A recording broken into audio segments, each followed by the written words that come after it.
your dreams, goals and desire, aspirations, it's good that you spend little more time on it and see, will this really mean something to you even after 25 years, 50 years? If you're in your deathbed, will it still mean something to you? You must look at it. Whatever you're aspiring for, whatever you're dreaming of, whatever goals you have set, will it really mean something? Because most of these goals are traps. They're just traps. You get in, it's only one-way street, you can't turn back. I want you to look at this, because many of them are older than you. You ask them what they dreamed of at 18, they're fortunate it didn't come true.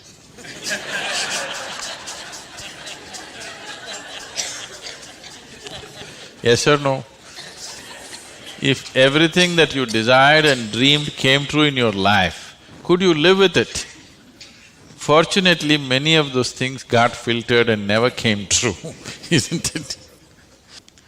So, it will be very good if anybody of your age, if they want to decide and fix the goals of their life, it'll be very good if they take a break from all influence that's around them. Social influences, family influences, other influences, withdraw somewhere, that's why an ashram. Withdraw somewhere, sit down, meditate, bring yourself to a certain level of clarity and joy. When you're very happy and clear, you must decide. Not in desperation you set goals. Desperate goals that you set will mean a lot to you at that moment. Tomorrow morning you look, you don't know why you're tangled up with it.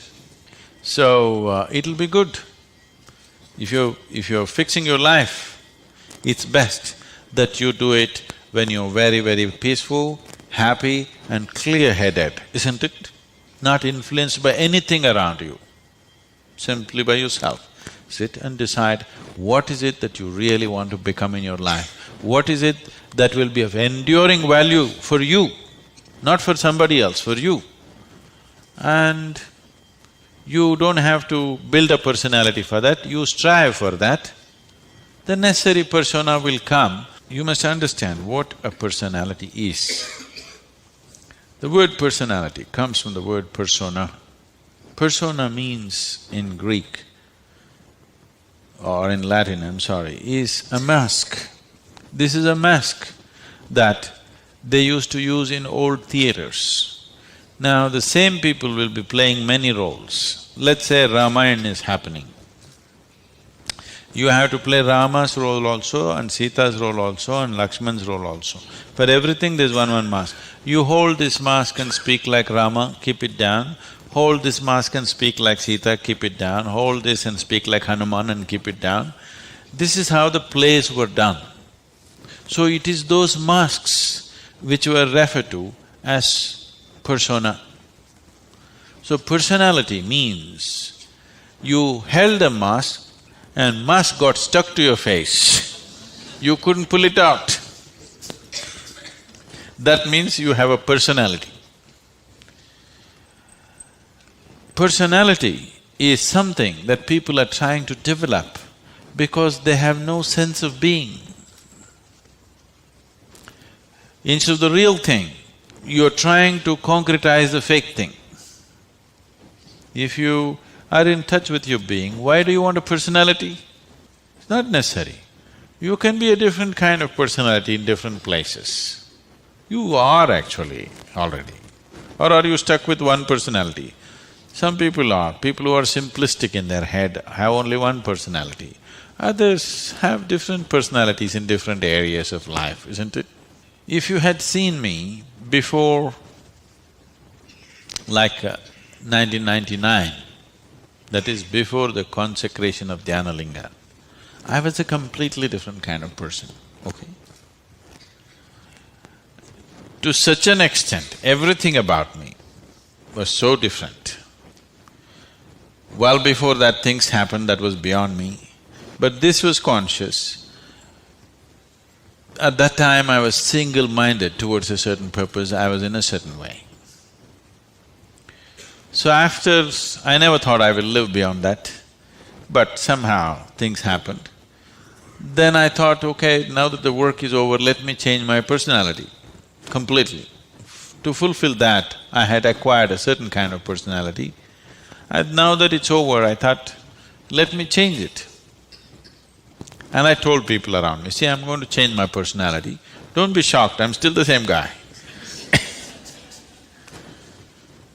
They said, no problem, this. I said, just hang on, because things will change. Everything about me will change, the way I operate will change, the way I speak will change, the way I dress will change, the way I do, everything will change. They said, no problem, we know you, we love you, with this. I said, that's okay, hang on tight, because when things change, people fall off. Lot of people fell off because they couldn't believe.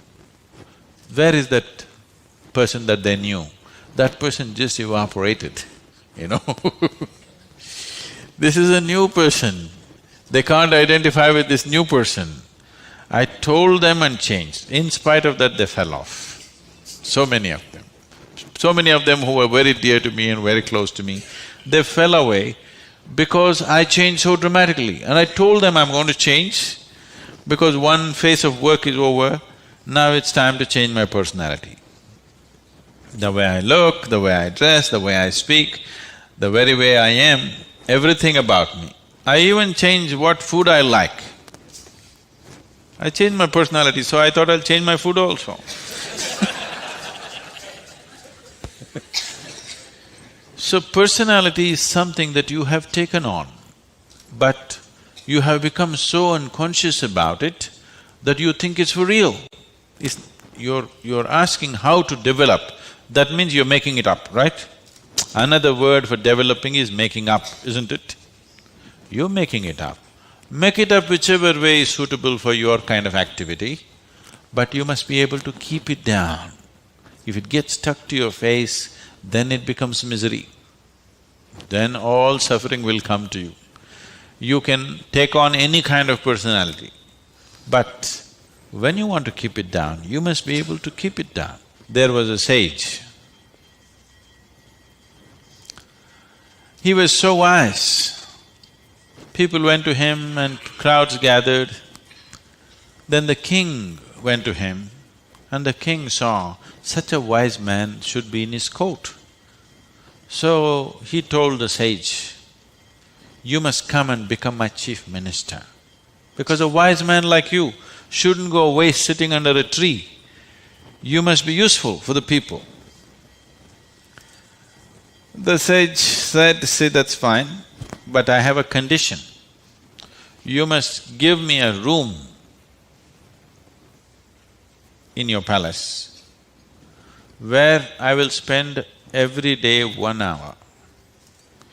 You should never peep into that room, you should never ask me what it's about, you should never break into it, nothing.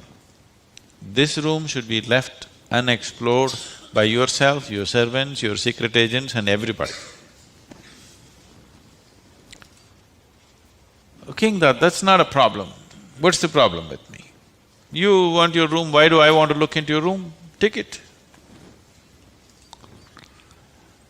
Then whenever any important meeting is to come, this man who's sage, now who's become a minister, so he's wearing appropriate clothes for the palace, but he goes in